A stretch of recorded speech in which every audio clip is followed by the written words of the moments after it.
Hello students, welcome again in the online classes for quantum mechanics. This is lecture 11 in which we will discuss about Heisenberg uncertainty principle. तो हमारी जो quantum mechanics की story है, अब हम इस story में हैं अराउंड 1925 और यहीं पे सबसे ज़्यादा अगर आपकी अब तक जो क्वांटम मैकेनिक्स है हम उसको नाम देंगे ओल्ड क्वांटम थ्योरी। अब वो देखो पहले क्लासिकल मैकेनिक्स थी, उसके बाद आपकी एक प्लैंक्स हाइपोथेसिस से, फोटोइलेक्ट्रिक इफेक्ट से, कॉम्पटन इफेक्ट से, डी ब्रोगली हाइपोथेसिस से आपकी एक क्वांटम थ्योरी बनी ना। क्वांटम का मतलब समझते हो कि अब आपके पास जो लाइट एनर्जी है वो बंडल्स ऑफ एनर्जी है, यानी क्वांटिटी ऑफ एनर्जी है, तभी वहां पे क्वांटम ऑफ लाइट आया और उसको हमने नाम दिया फोटोन। क्लियर बच्चों? तो ये वहां से जो थ्योरी चली आई, अब जो हमारी चेंज होगी, क्योंकि डी ब्रोगली ने क्या कंसेप्ट दिया था, dual nature of matter and radiation.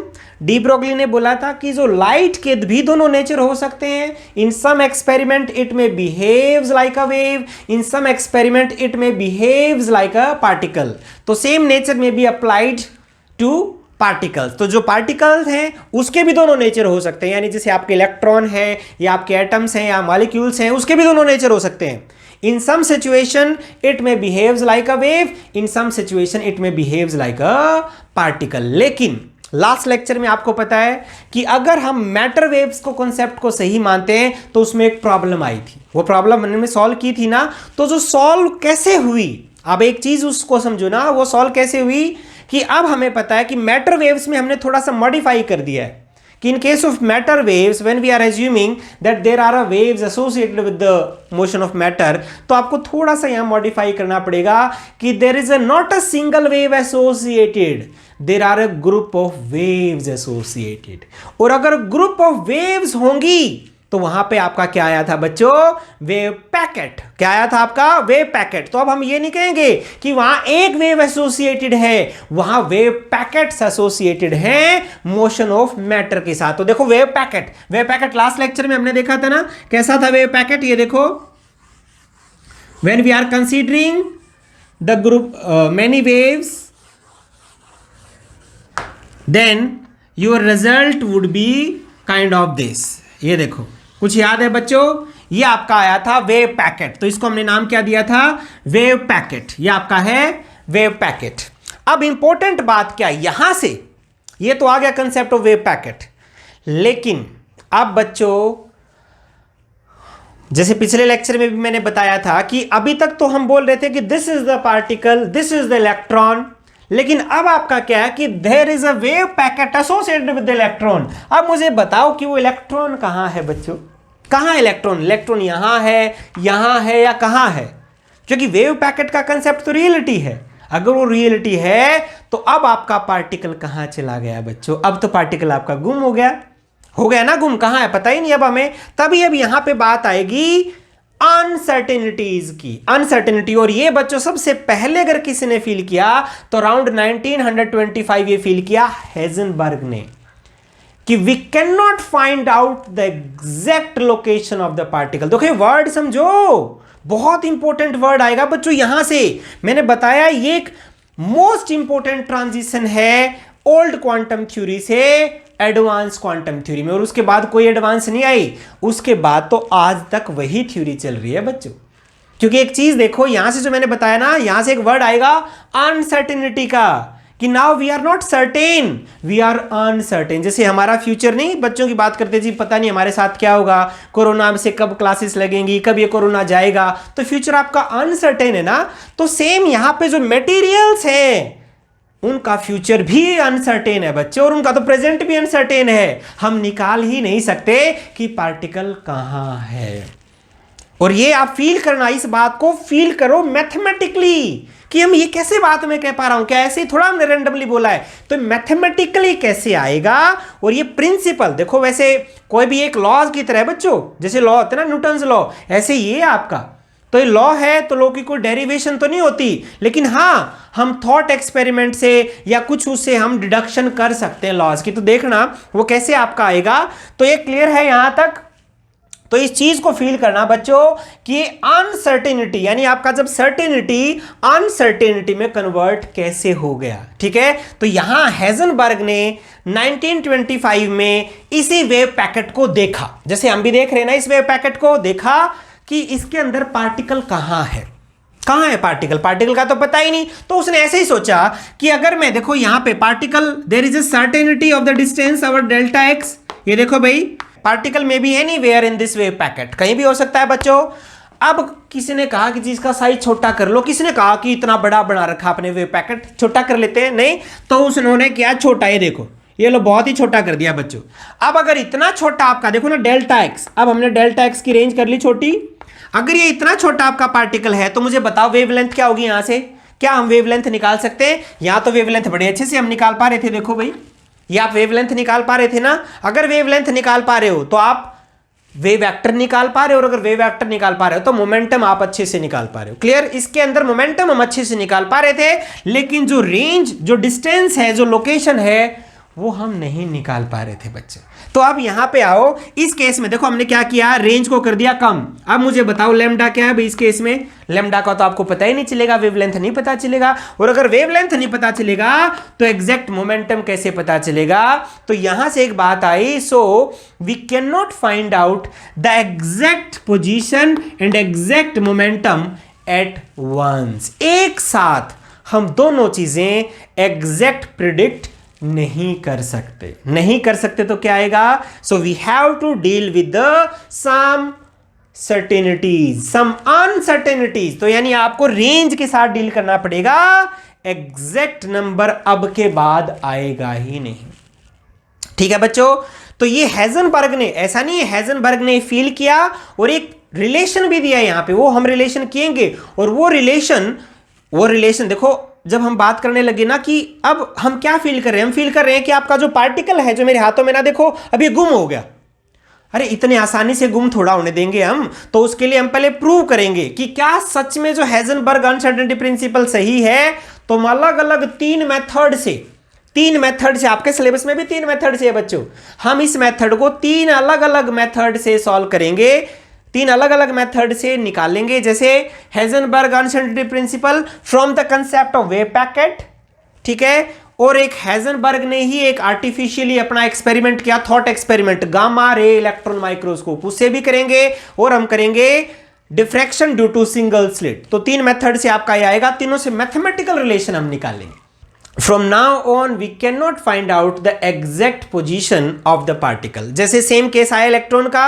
अब तक बोहर ने क्या दिया था, बोहर ने तो स्पेसिफिकली ऑर्बिट दिए थे ना कि there are orbits in which electrons are revolving, लेकिन हेजनबर्ग के बाद अब ऑर्बिट का कंसेप्ट ही नहीं रहेगा बच्चों, क्योंकि हम तो ट्रेजेक्ट्री देख ही नहीं सकते, हम पार्टिकल को देख ही नहीं सकते। तो अब यहां से जो कंसेप्ट आएगा, प्रोबेबिलिटी का कंसेप्ट आएगा। अब एग्जैक्ट नहीं रहेगा, अब आपकी प्रोबेबिलिटीज हो जाएंगी सारी। तो जो इलेक्ट्रॉन की भी प्रोबेबिलिटी होंगी, और उसी प्रोबेबिलिटी डिस्ट्रीब्यूशन को नाम दे दिया जाएगा ऑर्बिटल्स। और ऑर्बिटल्स का तो सबको पता ही, S orbital, P orbital, D orbital. तो अब देखना कि जो जर्नी है, इस जर्नी में कि हेजनबर्ग अनसर्टेनिटी प्रिंसिपल आया कैसे, और वो मैथमेटिकल रिलेशन कैसे आया। इंपॉर्टेंट बात फील करने की यही है ना, क्योंकि मैंने आपको स्टार्टिंग से क्या बताया कि जो एक मैथमेटिकल जर्नी है उसको फील करने की कोशिश करो नंबर के टर्म्स में भी, और जो होगा, जैसे यहां पार्टिकल गायब हो गया तो इसको भी फील करो कि पार्टिकल चला गया।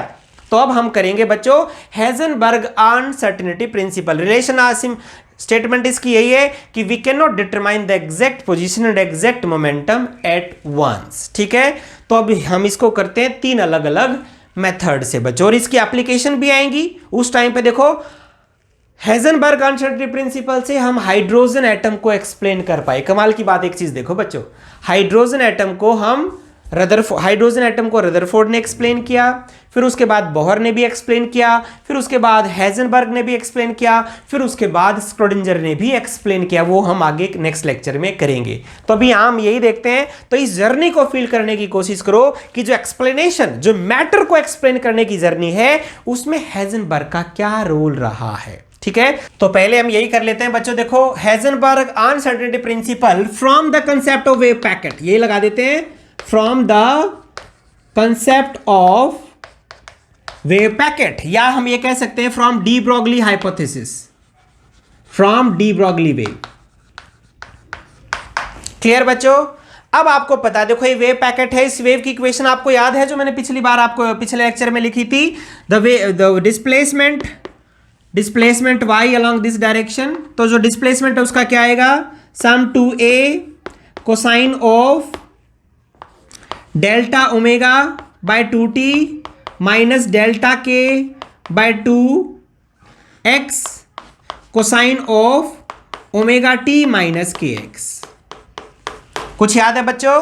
यही टर्म थी ना, यही थी ना आपकी इक्वेशन जो है सुपरपोजिशन ऑफ वेव, तो यही आपका वेव पैकेट था। अब इसके अंदर एक चीज देखो, वेव पैकेट किस टर्म ने बनाया? ये आर्ग्यूमेंट क्या बना रहा है अभी, फेज वेलोसिटी को, और ये जो कोसाइन का आर्ग्यूमेंट है ये बनाया इसने ग्रुप ऑफ वेव को, यानी वेव पैकेट को। ठीक है, अब एक चीज देखो, ये कहां पे जीरो हो रहा है? नहीं, हमें इसके निकालने ना लेंथ कितनी होगी। देखो यहां पे, देखो दीज आर द नोड्स, इसको हम क्या बोलेंगे, नोड्स। ठीक है, ये फर्स्ट नोड है, सेकंड नोड है, थर्ड नोड है, ऐसे आगे चलते जाएंगे ना नोड्स तो। ठीक है बच्चों, अब एक चीज देखो, यानी ये कहां जीरो है, हम इसकी लोकेशन एक बार निकालें कि where we are getting the nodes. So at nodes of the wave packet के नोड्स हैं, इसके नोड्स नहीं हमें करने।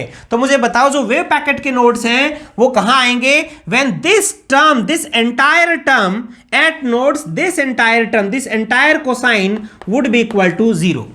ठीक है बच्चों, means at nodes cosine of delta omega by 2t minus delta के by 2x would be equal to 0। इसमें कोई डाउट है बच्चों?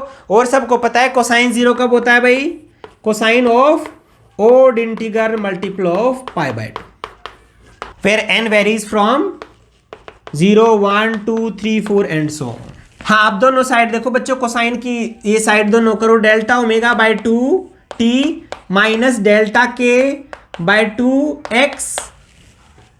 2x into 2n plus 1 pi by 2। अब निकालो position of first node, suppose it is a first node and suppose it is the second node. ये first node आपका है, ये सेकंड नोड आपका है, तो इसकी पोजीशन निकालो। ये पोजीशन देखो कहीं भी हो सकती है ना बच्चों, कुछ भी ले सकते हो आप, n0 n1 n1 n2 n3 ले लो, n4, मतलब नेक्स्ट ही है ना इससे nth। ठीक है, तो मैं यहां 0 ले लूं, n is equal to 0 for this, n is equal to 1 for this. So for first node n is equal to 1, तो n की वैल्यू 1 रखो भाई। तो आपका suppose this position is x1, suppose this position is x2। अभी x1 है तो मुझे बताओ यहां पे so at n is equal to 1 delta omega 2t minus delta के by 2x1 is equal to, n की वैल्यू ले लो 0, तो 0 क्या होगा आपका, pi by 2। Suppose it is equation number 1। Clear बच्चों? अब करो सेकंड नोड के लिए। सेकंड नोड में क्या है, n इज इक्वल टू 1, तो n इज इक्वल टू 1 में वैल्यू पुट करो, यहां पे क्या होगा, delta omega by 2t minus delta के बाय 2, देखो x2 is equal to n की वैल्यू 1 पुट करो, 1 2 plus 1 3 pi by 2। Suppose it is equation number 2। Equation number 1 आ चुकी है x1 के लिए, इक्वेशन नंबर 2 आई है x2 के लिए। Now subtract equation number 1 from equation number 2। Clear? इसमें यानी 2 में से 1 को सब्ट्रैक्ट कर दो बच्चों, 2 वो है 1 ये है। तो देखो डेल्टा ओमेगा t बाय 2 तो दोनों में है, सब्ट्रैक्ट किया तो कैंसिल, तो आपका क्या बचेगा, देखो माइनस डेल्टा के बाय 2x2। अब इसमें से माइनस करो, ये माइनस करोगे तो क्या हो जाएगा, प्लस डेल्टा के x1 bye 2 is equal to, अब ये साइड जो है आपका राइट हैंड साइड में करोगे, 3 pi by 2 minus pi by 2 कितना आ गया भाई, 2 पाई बाय 2, और 2 पाई बाय 2 क्या होता है, पाई। कोई दिक्कत किसी को बच्चों? तो इसको हम कैसे लिख सकते हैं, डेल्टा के इंटू डेल्टा के कॉमन ले लो, x1 माइनस x2, 2 को वहां पे ले जाओ, 2 पाई। ठीक है बच्चों? अब इसमें देखो x1 माइनस x2 क्या है भाई, x1 माइनस x2 तो डेल्टा x ही है भाई, दोनों की जो पोजीशन का डिफरेंस है that would be your x, ये आपका क्या है, that would be your delta x। तो आपका क्या आया ये delta x delta k is equal to 2 pi. ठीक है बच्चों, अब यहां पे वैल्यू रख दो k और p में रिलेशन आपको पता ही है, p is equal to h cross k, ये सब को रिलेशन हमने किया था ना, p is equal to h cross k। तो यहां पे क्या हो जाएगा delta p is equal to h cross delta k। ठीक है, तो यहां डेल्टा की क्या आ जाएगा delta x delta p is equal to, देखो डेल्टा k क्या, डेल्टा k क्या है delta p, so delta k would be delta p by h cross. ठीक है, तो यहां पे h क्रॉस को ऊपर ले जाओ बच्चों, 2 पाई h cross delta x delta p 2 पाई h क्रॉस क्या होता है भाई h बाय 2 पाई, 2 पाई से 2 pi cancel, so delta x delta p is equal to h, Planck's constant. ये देखो एक मैथमेटिकल नंबर आ गया ना बच्चों। एक चीज देखो, कोई आर्बिट्रेरी वे में हम आज ही आपने ये चीज नहीं की, आपने पिछले लेक्चर में कंसेप्ट ऑफ वेव पैकेट किया था, ये था वो कंसेप्ट ऑफ वेव पैकेट, उससे आपने इक्वेशन किया था। बस अब हमने किया क्या है, या हेजनबर्ग ने किया, किसी ने भी किया था बच्चों, तो इसमें किया क्या, बस देखो ना, you have to determine the position of nodes, और नोड्स कहां पे होंगे जब ये कोसाइन का आर्ग्यूमेंट 0 होगा, कोसाइन का अगर 0 होगा तो ये odd integral multiple of pi by 2 होगा। कंपैरिजन करेंगे, इसके लिए इक्वेशन लिखेंगे, ये लिख दी, x2 के लिए लिखेंगे, ये लिख दी, दोनों को माइनस किया तो ऑटोमेटिक एक मैथमेटिकल रिलेशन आ गया, जिसके अंदर क्या delta x is the range of x, delta p is the range of momentum, so their product is always equal to h तो मतलब समझते हो, h अल्फाबेटिकल नंबर नहीं है, h आपका एक प्लैंक्स कांस्टेंट है बच्चों, ये तो हर जगह आ रहा, देखो अनसर्टेनिटी में भी यही आया आपका, क्लियर है। So delta x delta p is equal to h, और ये रिलेशन तो आपको पता ही है, लेकिन अब ये रिलेशन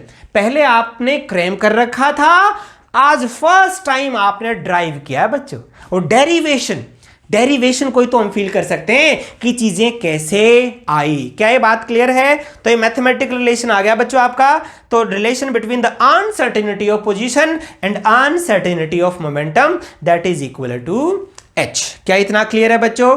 जैसे ये हमने किया Heisenberg uncertainty principal from the concept of wave packet, ऐसे ही हम एक और करेंगे जो अभी बहुत सिंपल है, वो भी कि सिंगल स्लिट डिफ्रैक्शन। हाँ बच्चों, अब हम करेंगे देखो सेकंड मेथड, निकालेंगे हम वही हेजनबर्ग अनसर्टेनिटी प्रिंसिपल, लेकिन एक अलग मेथड से, from electron diffraction due to single slit. ये डिफ्रैक्शन तो आपने सिंगल स्लिट का किया ही है, बस वही सिंपल चीज है, ज्यादा टफ नहीं है ये।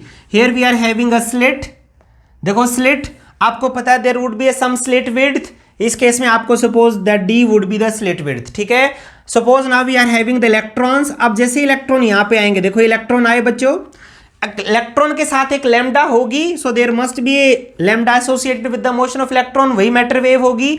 अगर ये वेवलेंथ होगी and if this wavelength is in comparison with this d, then automatically we are getting diffraction. और ये कब आएगा, when this d is very small. ये देखो ना, जब d आपकी, यानी अब एक चीज देखो, अब इलेक्ट्रॉन निकला है स्लिट से, कहां से निकला बच्चों, स्लिट से निकला, लेकिन स्लिट में कहां से जाएगा हमें ये तो नहीं पता ना, तो ठीक है स्लिट से निकला, suppose this is the d और we can say this is the delta x, suppose it is the x direction, हम यहां ले लेते हैं, suppose it is the x direction and suppose it is the y direction. ठीक है, ये आपकी y डायरेक्शन है, ये आपकी x डायरेक्शन है, ये आपकी स्लिट है बच्चों, सिंगल स्लिट है, ये आपकी स्क्रीन है। ठीक है, suppose it is the centre of the screen O। अब एक चीज देखो, अगर आपकी वेव यहां से जाएगी तो मुझे बता, एक बार वेव मानो, ठीक है, अगर वेव होगी तो यहां कैसा पैटर्न आता है, डिफ्रैक्शन पैटर्न आता है ना। डिफ्रैक्शन पैटर्न कहता होता है भाई, डिफ्रैक्शन पैटर्न कैसा होता है, maxima minima maxima minima maxima and so on, नहीं maxima minima maxima and so. क्या ये बात क्लियर है बच्चों।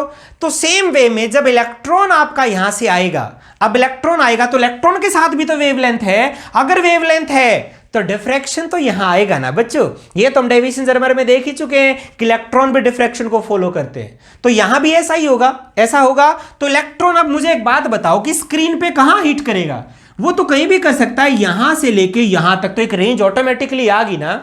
अब इसमें सोचने वाली बात जो है बच्चों, देखो अब जो मिनिमा है, ये देखो ना, ये आपके जो मिनिमाज है, मुझे बताओ पहले मिनिमाज की कंडीशन कुछ याद है? Suppose it is the incident direction a particular point A. अब इस ए पॉइंट से जो मिनिमा है बच्चों, तो इस जो मिनिमा की पोजीशन है, मिनिमा की पोजीशन आपको याद है कहां होते हैं मिनिमास जो सिंगल स्लिट डिफ्रैक्शन में? Where d sine theta, d is this width of the slit, d sin theta, where theta is this angle, d sin theta is equal to n lambda। तो first है, देखो ये होता है n lambda। So for first minima, देखो for first minima, for first minima, for first minima यहां पे क्या हो जाएगा? d sin theta is equal to 1 lambda। क्या ये बात क्लियर है बच्चों? ये रिलेशन पता है आपको मिनिमा? ये मैंने इसलिए लिखा क्योंकि चलो ठीक है, वहां पे इंटेंसिटी कम है, हम ये मान के चलते इलेक्ट्रॉन आया, लेकिन इलेक्ट्रॉन आने के बाद इसके अंदर कहीं स्ट्राइक किया होगा। ये तो आप मानोगे ना कि इसके अंदर कहीं स्ट्राइक किया होगा। अब इंपॉर्टेंट बात यहां क्या आती है बच्चों, देखो सोचने वाली बात जो है, इलेक्ट्रॉन आया इस डायरेक्शन में, किस डायरेक्शन में? वाई डायरेक्शन में। अब अगर एक पार्टिकल वाई डायरेक्शन में आएगा तो उसका मोमेंटम तो वाई डायरेक्शन में ही रहेगा ना। तो वाई, तो फिर पार्टिकल अगर मान लो यहां स्ट्राइक किया, तो देखो वाई डायरेक्शन तो यहां थी, फिर एक्स डायरेक्शन में क्यों डिस्प्लेस हो गया भाई? Why this electron is gaining some momentum along x direction. Important बात है बच्चों कि एक्स डायरेक्शन में मोमेंटम कहां से आ गया? मोमेंटम तो हो ही नहीं सकता, मोमेंटम आपका आएगा इस डायरेक्शन में। लेकिन ये जो हम बात करें ना मोमेंटम की, ये हम तब कह रहे हैं when we are assuming that this is the electron, this is the electron which is moving with the velocity v। लेकिन अब ऐसा नहीं है बच्चों, अब this is the wave. Wave अगर आएगी तो वेव तो जा ही सकती है, तो अब हमें वेव की तरह ट्रीट करना पड़ेगा। लेकिन अगर आप मोमेंटम एज्यूम करोगे तो देखो अगर ये पार्टिकल यहां गया है, so there may be some kind of momentum along the x direction. ठीक है भाई, तो एक्स डायरेक्शन में मोमेंटम क्या होगा भाई? Suppose p is the momentum along this direction. अगर इस डायरेक्शन में मोमेंटम p है तो मुझे बताओ what would be the momentum along x direction? The momentum would be p sine of theta. तो यहां पे देखो मोमेंटम अलोंग एक्स डायरेक्शन, देखो इंपॉर्टेंट है बच्चों ये, मोमेंटम अलोंग एक्स डायरेक्शन क्या होगा भाई? ये मोमेंटम अलोंग एक्स डायरेक्शन, देखो p अगर मैंने यहां लिया है तो that would be p sine theta, p sine theta. Clear बच्चों? अब देखो x डायरेक्शन का मोमेंटम p साइन थीटा है, अगर x डायरेक्शन का y डायरेक्शन में जो कंपोनेंट होगा मोमेंटम का वो तो हमेशा जीरो होगा ना। So what would be the range of momentum? Range of momentum, देखो एक रेंज होगी ना बच्चों, range of momentum along x direction, range of momentum along x direction, range of momentum, ये रेंज कहां से कहां है भाई?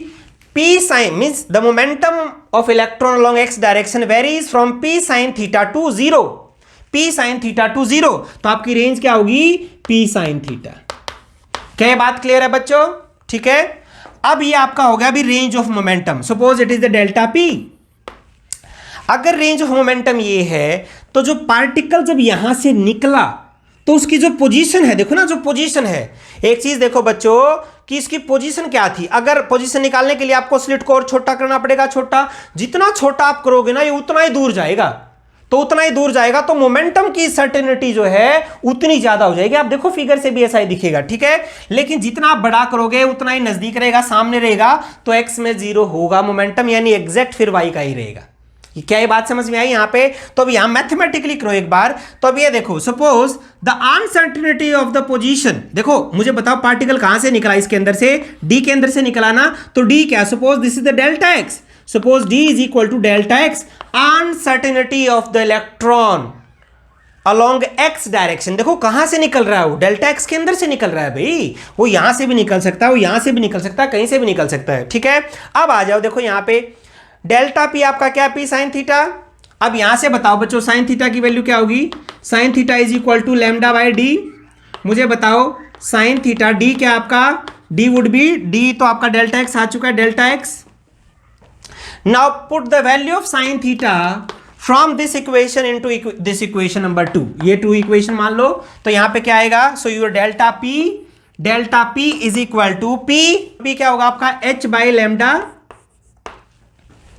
ठीक है बच्चों, h बाई लेमडा है p, तो साइन थीटा की वैल्यू पुट करो। साइन थीटा क्या आपका lambda by delta x, lambda से लेमडा कैंसिल, तो आपका क्या बचा है delta x delta p h। ये देखो बच्चों सेम रिलेशन जो अभी पिछले में रिलेशन आया था, जो हमने from the concept of wave packet किया था, सेम मैथमेटिक रिलेशन आया है। अगर हम डिफ्रैक्शन को स्टडी करें, अगर हम माने कि इलेक्ट्रॉन का डिफ्रैक्शन होता है, तब ये सेम रिलेशन आएगा बच्चों।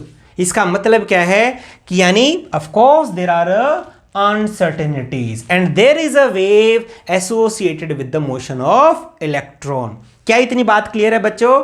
ये देखो मैं फिर रिपीट कर रहा हूं थोड़ा सा, क्योंकि ये एग्जामिनेशन पॉइंट ऑफ व्यू से भी बच्चों ये पक्का है कि हेजनबर्ग अनसर्टेनिटी प्रिंसिपल पेपर में आपका आएगा ही आएगा, किसी भी एक मेथड से आ सकता है। यहां पे आपका देखो सिंगल स्लिट है, पार्टिकल आया, पार्टिकल आएगा तो कहीं जाएगा ही, तो डिफ्रैक्शन इसने शो किया बच्चों, सिंगल स्लिट डिफ्रैक्शन। ये मिनिमाज है, तो मिनिमा की कंडीशन आपको पता है d sine theta is equal to n lambda, तो हमने ले लिए फर्स्ट मिनिमाज कि पार्टिकल यहां से यहां हो सकता है, तो उस केस में d sine theta is equal to 1 lambda होगा। अब हमने लिखा मोमेंटम। अब एक बात बताओ, पार्टिकल ने गेन किया मोमेंटम अलोंग एक्स डायरेक्शन। ये देखो ना, पार्टिकल तभी तो यहां गया है, अदरवाइज अगर वो मोमेंटम गेन नहीं करता तो बिल्कुल सीधा जाता बच्चों। तो इसका मतलब एक्स डायरेक्शन में कोई मोमेंटम है, तो उस मोमेंटम की रेंज क्या है, from P sine theta two 0। तो ये लिख दिया range of momentum P sine theta. P क्या है आपका मोमेंटम एच बाई लेमडा, तो एच बाई लेमडा रखा, साइन थीटा क्या आपका लेमडा बाई डी तो रखा, तो ये रिलेशन आपका आ गया delta x delta p is equal to Planck's constant. क्या ये क्लियर है? जैसे हमने दो मेथड से किया, एक और मेथड है बच्चों जो हेजनबर्ग ने खुद किया था। हेजनबर्ग ने एक अपना थॉट एक्सपेरिमेंट किया, गामा रे इलेक्ट्रॉन माइक्रोस्कोप, वो हम करते हैं अभी नेक्स्ट में। हाँ, इस थर्ड मेथड में बच्चों देखो ये हेजनबर्ग ने ही अपना एक इमेजिन किया था। इमेजिन समझते हो ना, ऐसा नहीं है कि लैब में एक्सपेरिमेंट हुआ था, बस एक थॉट एक्सपेरिमेंट किया था। थॉट एक्सपेरिमेंट क्या था, उसने सोचा कि क्या हम इलेक्ट्रॉन्स को देख सकते हैं। जैसे आज हम पूछ लेते हैं ना कि क्या हम इलेक्ट्रॉन को देख सकते हैं, तो ये उसने उस टाइम पे सोचा, 1925 में सोचा कि चलो मान लिया हम इलेक्ट्रॉन को देख पा रहे हैं। कैसे देख सकते हैं? आप एक बात बताओ, इलेक्ट्रॉन तो छोटी सी चीज है, तो उसको छोटा सा देखने, छोटी सी चीज को देखने के लिए आपको क्या चाहिए, माइक्रोस्कोप चाहिए ना। और माइक्रोस्कोप का मेनली क्या होता है, लेंस ही तो होता है ना, उसमें लेंस है। जैसे देखो एक कॉम्बिनेशन है, ये आपका एक इलेक्ट्रॉन है इनिशियली एट रेस्ट, जो रेस्ट पे है बच्चों इलेक्ट्रॉन, ठीक है। अब अगर इस इलेक्ट्रॉन को आपको देखना है, आप एक बात बताओ, किसी भी ऑब्जेक्ट को आप कब देख सकते हो, जब उस पर लाइट आएगी। तो लाइट अगर आएगी, देखो मान लो लाइट का फोटोन आया बच्चों, तो इस इलेक्ट्रॉन के साथ वो क्या करेगा, इंटरेक्ट करेगा ना, इंटरेक्ट करके रिफ्लेक्ट होके वो जाएगा आपके लेंस में। तो देखो ये लेंस है, ठीक है, वो जब लेंस में जाएगा तो लेंस से आपके स्क्रीन पे देखो ना, लेंस की जो दो साइड गई तो यहां पे वापस वो फोकस होगा, तो फोकस वेव है, तो वेव का होगा तो बच्चे यहां क्या होगी, रिजॉल्विंग पावर तो होती है ना। तो एक किसी भी लेंस की जो रिजॉल्विंग पावर है, जो आपने सेकंड ईयर में स्टडी की थी, वो मुझे बताओ क्या है कि अगर वेवलेंथ आपकी लैम्डा डैश है, मैं बताऊंगा ये लैम्डा डैश क्यों हुई, अगर वेवलेंथ आपकी लैम्डा डैश है तो मुझे बताओ लेंस की जो रिजॉल्विंग पावर है बच्चों वो होती है, देखो रिजॉल्विंग पावर है जहां तक आपको दिखेगा, वो नहीं फर्स्ट ऑर्डर, जहां पे फर्स्ट प्रिंसिपल मैक्सिमा दिखेगा उसी को हमने बोल दिया रेंज, इसी के अंदर दिखेगा ना मेनली तो आपको, तो वो आपकी क्या है lambda dash by 2 sine theta. Theta क्या है, थीटा जो एक्सट्रीम जो ये डायरेक्शन है, लेंस जो यहां इस पॉइंट से बनाएगा उसका एंगल आपका थीटा है। तो यहां पे जो रिजॉल्विंग पावर वो क्या होगी, lambda dash by 2 sine theta. हमें रिजॉल्विंग पावर को बढ़ाना है। हाँ, रिजॉल्विंग पावर देखो, ये रिजॉल्विंग पावर कैसे बढ़ा सकते हो आप, लैम्डा डैश, या तो आप लेंस का साइज आप बढ़ा ले लो, या आप लैम्डा डैश की छोटी वैल्यू ले लो, छोटी से छोटी वेवलेंथ। आप एक बात आओ, स्मॉलेस्ट जो वेवलेंथ है वो कौन सी होती है, जिसकी वो कौन सी वेव्स है जिसकी वेवलेंथ जो सबसे कम है, सबको पता है तो गामा रेज हैं। हालांकि हम गामा रेज प्रोड्यूस करना, डिटेक्ट करना इतना इजी थोड़ा है, लेकिन हेजनबर्ग ने सोचा suppose we are having the gamma rays, आपके पास गामा रेज है, तभी इसको जो नाम दिया गया ना बच्चों गामा रे माइक्रोस्कोप, कि एक ऐसा माइक्रोस्कोप जिसमें हम गामा रेज का यूज करेंगे। बच्चों गामा रेज के फोटोन की कितनी एनर्जी है आपको पता है, ये क्लियर बात है ये। अब देखो चलो उसने ले लिया गामा रे माइक्रोस्कोप ले लिया, एक इलेक्ट्रॉन था, अब गामा रे आई, गामा रे जिसका मोमेंटम क्या था, इनिशियली आई वो एक्स डायरेक्शन में, एक्स डायरेक्शन में आई बच्चों, मोमेंटम क्या था, h by lambda, lambda wavelength थी, lambda is the initial wavelength. जैसे ही वो, अब एक बात बताओ, अब तो आपको पता है ना कि जो वेव है वो तो फोटोन है और ये पार्टिकल इलेक्ट्रॉन है, दोनों पार्टिकल का कोलिजन होगा तो यहां क्या होगी, कॉम्पटन स्कैटरिंग होगी ना। यानी अब आपका होगा there would be a change of wavelength, और वो कितना चेंज होगा, suppose the lambda dash is the change of wavelength in this direction. ये बात समझ में आई? तो चेंज ऑफ वेवलेंथ अगर होगा, अब पहली बात तो लैम्डा वो रही नहीं, आपकी वो चेंज होगी बच्चों, ठीक है। अब अगर लैम्डा चेंज यहां पे हुई, अब एक चीज देखो बच्चों, अब आपका फोटोन यहां पे गया, एक फोटोन आपका यहां पे गया, क्लियर। डेल्टा एक्स हमारे पास आ चुका है। अब हमें लिखना है कि चेंज इन मोमेंटम, देखो आपका फोटोन एक्स डायरेक्शन में, अब हमें देखना है कि change in momentum along x direction कितना हुआ, चेंज इन मोमेंटम। देखो बच्चों देखना एक्स में ही है कि एक्स डायरेक्शन में देखो क्या होगा कि पार्टिकल या तो आपका यहां पे जाएगा, सपोज देखो पार्टिकल आपका कहां जाएगा, जो फोटोन आपका कहां जाएगा, यहां suppose it is the first possibility, या आपका पार्टिकल जाएगा यहां पे, it is the second possibility. अगर ये पॉसिबिलिटी है तो मुझे बताओ change in momentum for this. देखो चेंज इन मोमेंटम आपको यही निकालना है बच्चों, change in momentum, momentum along x direction, along x direction, x direction for first path, देखो ना for this path, for path 1 is equal to, बताओ क्या आएगा भाई, इनिशियल मोमेंटम आपका क्या था, h by lambda along x। अब मुझे बताओ पे h बाई लेमडा डैश है बच्चों, तो आपको निकालना है इसका कंपोनेंट अलोंग x डायरेक्शन। देखो कंपोनेंट ये क्या आपका, ये 90 डिग्री एंगल है, ये आपका थीटा है, तो ये क्या होगा h by lambda dash, h by lambda dash cosine of 90 plus theta. क्या क्लियर है? This is the change in momentum along x direction for this beam. अगर पार्टिकल, अगर आपका फोटोन यहां जाएगा तो तब मोमेंटम कितना चेंज होगा। अब निकालो change in momentum for path 2। अगर पार्टिकल आपका, पॉसिबिलिटी यही है ना, या तो आपका यहां से जाए या आपका यहां से जाए, तभी तो आप इसको देख पाओगे बच्चों, इलेक्ट्रॉन को अदरवाइज तो देख ही नहीं पाओगे। तभी हमने यहां दो एक्सट्रीम पॉसिबिलिटीज ले ली कि या तो आपका पार्ट जो फोटोन है यहां जाएगा या आपका फोटोन यहां जाएगा। क्लियर बच्चों? तो इस केस में निकालो for 2 path is equal to, देखो इनिशियल क्या था आपका h बाई लेमडा माइनस, अब मुझे बताओ यहां पे तो मोमेंटम आपका क्या है बच्चों, ये तो देखो ये एंगल आपका क्या होगा, दिस एंगल, अगर ये थीटा है तो ये आपका होगा 90 माइनस थीटा। क्लियर बच्चों? दिस एंगल, तो इसका कंपोनेंट निकालो h बाई मोमेंटम आपका इस डायरेक्शन में क्या है, h by lambda dash, so h by lambda dash cosine of 90, क्योंकि कोसाइन इसी डायरेक्शन में आएगा ना, इस डायरेक्शन में देखो ये एंगल हम ले लेते हैं, कोसाइन ऑफ 90 माइनस थीटा। ये चेंज आ गया बच्चों। देखो ये फर्स्ट पाथ में है, ये सेकंड पाथ में है। अब मुझे बताओ range of the momentum, range of momentum, अब रेंज क्या होगी, दोनों को माइनस आप करोगे, range of momentum, range of momentum along x direction. देखो ये जो range of change of momentum बोलेंगे ना, range of change of momentum, range of change of momentum along x direction, along x direction, क्योंकि हम x direction में देख पा रहे हैं। h by lambda minus h by lambda cancel, minus h by lambda dash cosine of 90 plus theta, ये plus हो जाएगा plus h by lambda dash cosine of 90 minus theta. Clear बच्चों? कोसाइन ऑफ 90 प्लस थीटा क्या होता है भाई, minus minus minus minus plus हो गया भाई, h lambda dash sine of theta, ये फर्स्ट क्वाड्रेंट में ही तो ये आपका रहेगा plus he sine of theta. ये आपका क्या होगा बच्चों, 2h by lambda dash sine of theta. और ये क्या है आपका, range of change of momentum along x direction, so that would be delta p along x direction. क्या ये क्लियर है बच्चों? इसमें कोई डाउट तो नहीं है? मैं फिर रिपीट कर रहा हूं बच्चों, फिर सोचो। ये माइक्रोस्कोप है सिंपल, हम देख पा रहे हैं फोटोन को कैसे, फोटोन आया इलेक्ट्रॉन पे, फोटोन की वेवलेंथ क्या थी इनिशियली लेमडा, मोमेंटम क्या था h by lambda along x direction. जैसे ही इंटरेक्ट करेगा तो एक बात आप देख कब सकते हो, या तो यहां से आए या वो यहां से आए, आएगा तो एक ही जगह से वो, लेकिन मान लिया हमने कि वो यहां से आएगा तो क्या मोमेंटम होगा, h बाई लैम्डा डैश, यहां से आएगा तो क्या मोमेंटम होगा, h बाई लैम्डा डैश।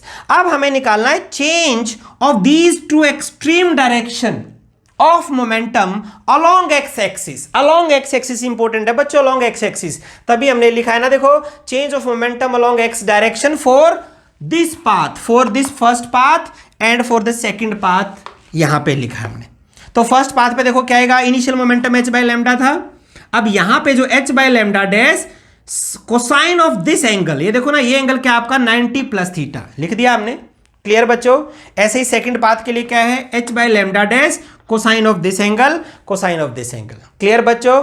तो ये चेंज सेकंड पाथ के लिए हो गए, फर्स्ट पाथ के लिए। फिर हमने निकाला रेंज ऑफ मोमेंटम कि यहां से यहां तक कितना रेंज है, तो दोनों को माइनस कर दिया तो आपके पास आ गया 2h by lambda dash sine of theta. ठीक है, अब दोनों को मल्टीप्लाई कर दो भाई, delta x multiplied by delta P x is equal to, ये देखो क्या आया, 2h by lambda dash sine theta multiplied by lambda dash 2 sine theta. Lambda dash से lambda dash cancel, sine theta 2 से 2 कैंसिल, तो क्या आया बच्चों, डेल्टा x, या कहां लिखे, यहां लिख देते, delta x delta P x is equal to h। ये देखो भाई सेम रिलेशन आया ना बच्चों, एक बार और, यानी हेजनबर्ग ने तो यही किया, उसने एग्जैक्ट रिलेशन निकाला कि of course now from now on we have to deal with the uncertainty of momentum and uncertainty of position, और वो रिलेशन उसने निकाला एक थॉट एक्सपेरिमेंट से, जो आपका गामा रे माइक्रोस्कोप एक्सपेरिमेंट था। क्या क्लियर है बच्चों? हमने अलग अलग 3 मेथड से हमने ये हेजनबर्ग अनसर्टेनिटी प्रिंसिपल मैथमेटिकली निकाला और सब में सेम आया बच्चों। तो अब इस पे कोई भी क्वेश्चन नहीं है कि ये गलत है, ये बिल्कुल सही होगा। और इसने एप्लीकेशन भी आई, उसकी एप्लीकेशन जो है ना मैथमेटिकली, देखो एप्लीकेशन क्या है बच्चों, फर्स्ट एप्लीकेशन है कि electron can not exist inside the nucleus, वो न्यूक्लियस के अंदर हो ही नहीं सकते, क्यों, यहां से पता चलेगा। फिर आई ground state energy of the hydrogen atom, वो भी निकाल ली बच्चों। तो ये ऐसे अलग अलग एप्लीकेशन है, तो हम न्यूमेरिकल की फॉर्म में अभी मैं वो एप्लीकेशन कर रहा हूं बच्चों। क्लियर? हाँ बच्चों देखो, अभी हम करते हैं एप्लीकेशन ऑफ अनसर्टेनिटी प्रिंसिपल। हम ये मैथमेटिकल एप्लीकेशन करेंगे कि मैथमेटिकली हम चीज़ों को कैसे एक्सप्लेन कर सकते हैं बड़े सिंपल वे में। कैसे? जैसे फर्स्ट एप्लीकेशन हम लेते हैं कि electron can not exist inside the nucleus. ये आपको पता है कि वो एग्जिस्ट नहीं कर सकते, लेकिन उसको हमें मैथमेटिकली भी प्रूव करना पड़ेगा। तो यहाँ पे बड़ा ईजी है उसको प्रूव करना। कि सपोज हम मानते हैं कि आपका न्यूक्लियस है, कि इलेक्ट्रॉन एग्जिस्ट कर रहा है न्यूक्लियस के अंदर, तो न्यूक्लियस का एक डायमीटर होगा, तो उसकी एक रेंज होगी। आपको पता है कि न्यूक्लियस का जो ऑर्डर ऑफ रेंज है डायमीटर का, वो कितना है, 2 × 10⁻⁻14 मीटर। क्लियर? अगर इलेक्ट्रॉन इसके अंदर होगा तो उसकी क्या हो जाएगी, अनसर्टेनिटी इन पोजीशन। आपको रिलेशन पता है, अनसर्टेनिटी रिलेशन क्या होता है, delta x and delta p is in order of H cross. ये आपको रिलेशन पता है।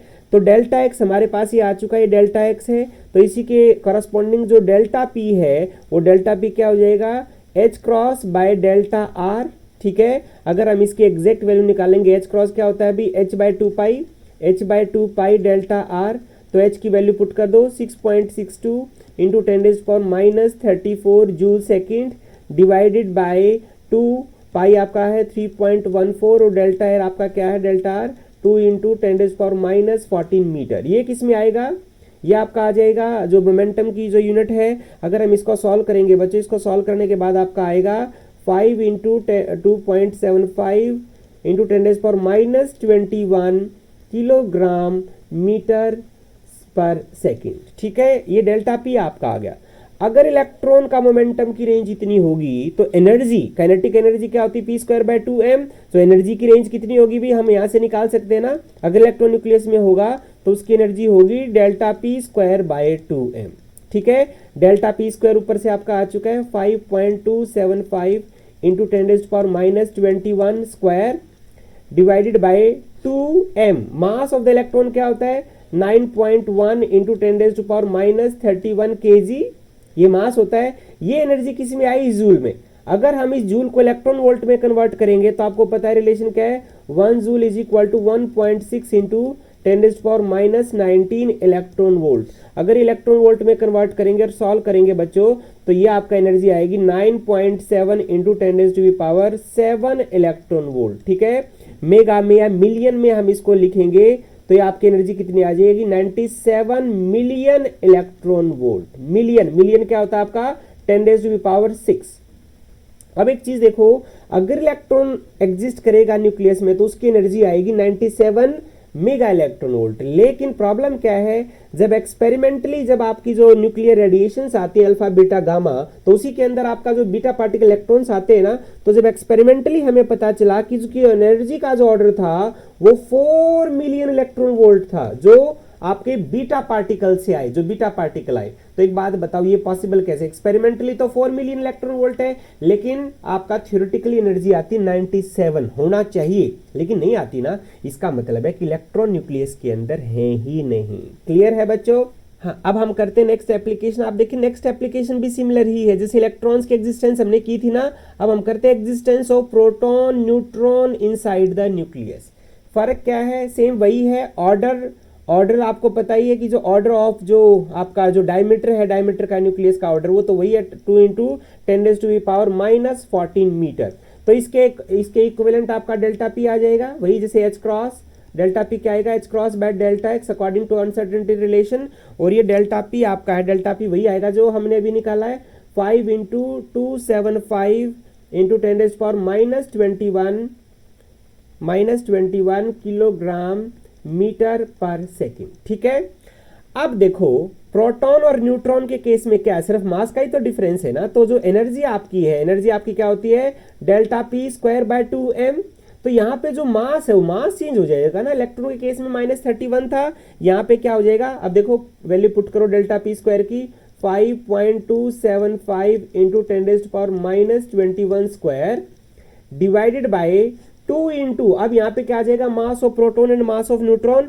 वो आप लोगों को पता है कितना होता है उसका ऑर्डर, 1.67 इंटू 10⁻27 kg। ठीक है, ये सारा किस में आएगा बच्चों, ये जूल में आएगा। इसको इलेक्ट्रॉन वोल्ट में कन्वर्ट करने के लिए फिर दोबारा वही रिलेशन लिख दो। तो इसको जब हम सॉल्व करते हैं तो इलेक्ट्रॉन वोल्ट की टर्म्स में जो एनर्जी आएगी वो 52 किलो इलेक्ट्रॉन वोल्ट आएगी। ये किसकी आई है, for a single neutron and for a single proton. ठीक है, अब अगर बात करते हैं अल्फा पार्टिकल की, अल्फा पार्टिकल भी आप लोगों को पता है, अल्फा पार्टिकल में क्या होते हैं, 2 न्यूट्रॉन्स होते हैं और 2 आपके प्रोटॉन्स होते हैं। ठीक है, तो 4 हो गए ना। तो अगर 4 के लिए हम एनर्जी निकालेंगे तो आप ये बताओ, देखो मास क्या हो जाएगा, मास 4 टाइम्स हो जाएगा। अगर मास 4 टाइम हो जाएगा तो जो एनर्जी है, एनर्जी आपका 4 से डिवाइड हो जाएगी। तो energy in case of alpha particle क्या आएगी, 52 kilo electron volt divide by 4, तो ये आपका आया 13 किलो इलेक्ट्रॉन वोल्ट। और जो एक्सपेरिमेंट से जो आपका एक्सपेरिमेंट से हमारे पास जो रेडियो एक्टिविटी से जो अल्फा पार्टिकल्स आए, उसकी एनर्जी का बच्चों यही ऑर्डर था, वो इससे कम ही एनर्जी के आए। इसका मतलब है यानी अल्फा पार्टिकल्स एग्जिस्ट कर सकते हैं, यानी न्यूट्रॉन प्रोटॉन जो है न्यूक्लियस के अंदर एग्जिस्ट कर सकते हैं। क्लियर बच्चों? तो अब हम करते हैं जो नेक्स्ट एप्लीकेशन, अब हम करते हैं देखो ऐसे ही सिमिलर वे में बच्चों थर्ड एप्लीकेशन है, how we can determine the radius and energy of the first orbit of hydrogen atom. अब हाइड्रोजन एटम आपको पता है, हाइड्रोजन एटम रदरफोर्ड ने एक्सप्लेन किया, फिर उसके बाद बोहर ने भी एक्सप्लेन किया by assuming mvr is equal to nh/2π। कुछ याद है बच्चों? वहां से हमारे पास बहुत सारी एनर्जीज आ गई थी, तभी हम निकाल पाए थे एनर्जी भी और रेडियस भी फर्स्ट ऑर्बिट की।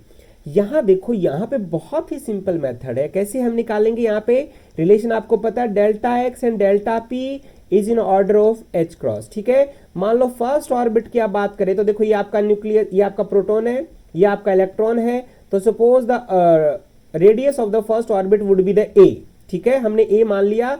तो यहाँ पे एक चीज देखो, ये आपका प्रोटॉन है, ये आपका इलेक्ट्रॉन है, तो इन दोनों में पोटेंशियल एनर्जी भी होगी ना। तो पोटेंशियल एनर्जी क्या होगी बच्चों, potential energy V would be equal to charge on an electron E, charge on proton E। तो E यहाँ पे क्या हो गया, -E² डिवाइडेड बाय R होता है ना, तो R यहाँ पे क्या हो जाएगा, A। तो पोटेंशियल एनर्जी होगी। अब यहाँ एक चीज देखो, तो डेल्टा एक्स यहाँ पे क्या होगा, डेल्टा एक्स क्या होता है, डेल्टा एक्स यहाँ पे फर्स्ट ऑर्बिट के लिए हो गया आपका A, range of the distance that would be A, तो यहाँ से डेल्टा पी हमारे पास आ गया, डेल्टा पी क्या आ गया आपका एच क्रॉस बाय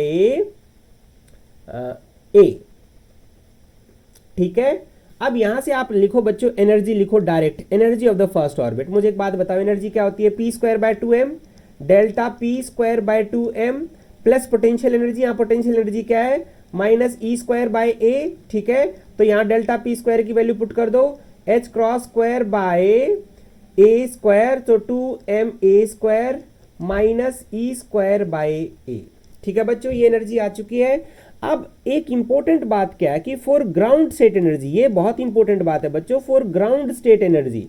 अब मुझे बताओ ग्राउंड स्टेट एनर्जी क्या होती है, जहां पे एनर्जी चेंज नहीं होती, ठीक है। अगर एनर्जी चेंज नहीं होती तो उसका जो डेरिवेटिव है, so D E by D A must be equal to 0। ये कब होगा, when your A becomes equal to A naught ground state energy. तो हम इसको रख देंगे ग्राउंड स्टेट एनर्जी, तो इसका डेरिवेटिव करो भाई, now by taking the derivative of this term. अब इस टर्म का डेरिवेटिव करो विद रिस्पेक्ट टू ए, तो देखो कैसे करोगे, एच स्क्वायर बाय 2m तो एज इट इज रहेगा। अब 1 बाय ए स्क्वायर का डेरिवेटिव क्या होता है, माइनस 2 बाय ए क्यूब, क्लियर, ए स्क्वायर का हो गया ना माइनस, अब इसका क्या होगा ई स्क्वायर, ए माइनस 1 का डेरिवेटिव क्या होगा, तो ये हो जाएगा आपका -1 डिवाइड बाय ए स्क्वायर, ये डेरिवेटिव आया ना, ये आया आपका d E by D a, ठीक है, d E by D a is equal to, इसको सॉल्व करो, ये क्या आया, सो दैट वुड बी -2 से 2 कैंसिल आपका, तो ये आपका आया माइनस एच क्रॉस स्क्वायर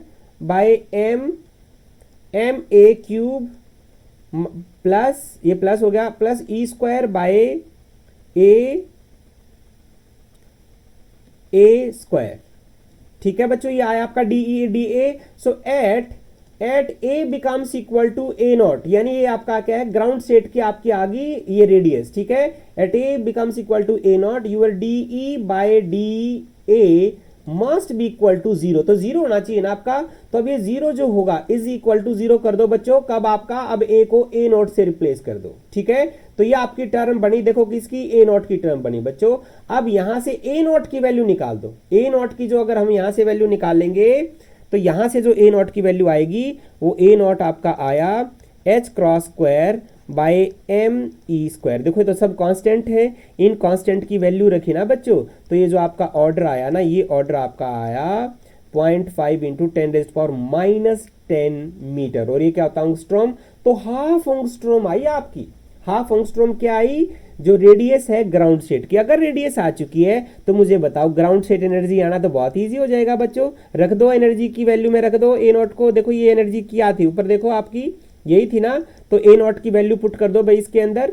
अब जब ए नॉट की वैल्यू पुट कर दो, एम कांस्टेंट है, एच क्रॉस कांस्टेंट है, ई कांस्टेंट है, तो सब की वैल्यू जब पुट की गई जूल में आई, फिर इलेक्ट्रॉन वोल्ट में कन्वर्ट की गई बच्चों, तो ये वैल्यू आई आपकी -13.6 इलेक्ट्रॉन वोल्ट। ये निकाल के देख लेना नंबर आप रख के, ठीक है। तो ये देखो, ये तो आपको पता ही है ये किसकी एनर्जी है, ये ग्राउंड स्टेट एनर्जी है ना हाइड्रोजन एटम की बच्चों। तो देखो यहाँ पे बड़े सिंपल वे में आपकी आई, सिर्फ इंपॉर्टेंट यहाँ पे क्या था, for ground state d E by D A must be equal to 0, बस एक यही बात इंपॉर्टेंट थी। सो उससे हमारे पास ग्राउंड स्टेट एनर्जी आ चुकी है, और यही ग्राउंड स्टेट एनर्जी जो है एक्सपेरिमेंटली भी यही आती है बच्चों, बोहर मॉडल से भी यही आई।